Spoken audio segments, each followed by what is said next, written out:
As the world comes to grips with life under this deadly new virus, authorities have urged us to change our habits and adopt a new way of life. This you already know, but what might surprise you is that your new lifestyle is an Islamic one.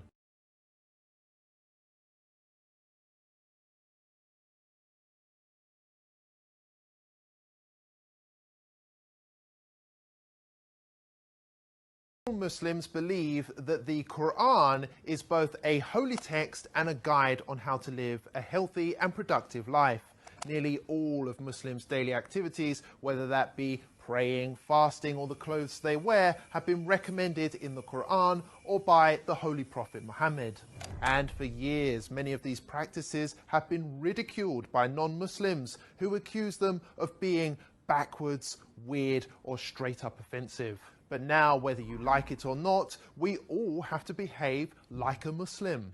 For starters, pubs, clubs and casinos have all been closed.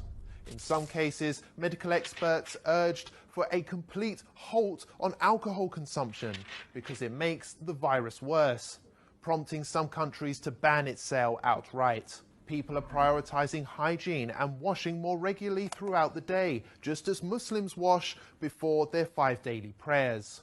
It's even become socially acceptable not to shake hands, a typical Muslim practice between men and women, which was often branded insulting in Western culture.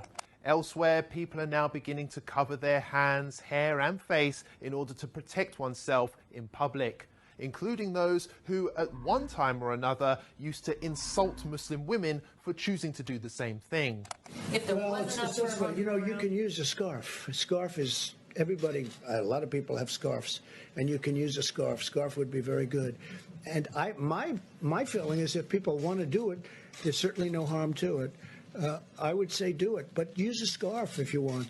Even Islamophobic governments, which blanket banned the Muslim burqa, can now be seen adopting masks, which makes them look more Muslim than ever before. European countries like Austria have gone as far as to make face covering compulsory by law.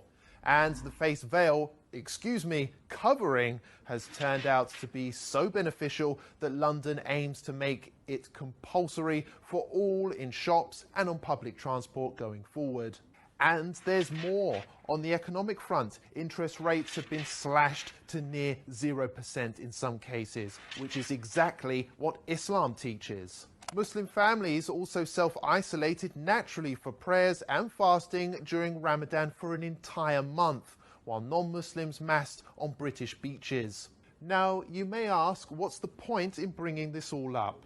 Well, the fact is, Muslims have been subjected to years of hate just because they love their faith. It's worth highlighting that it took a global pandemic to prove that Muslims have been right all along, and perhaps it's Western values which need reforming rather than Islamic ones.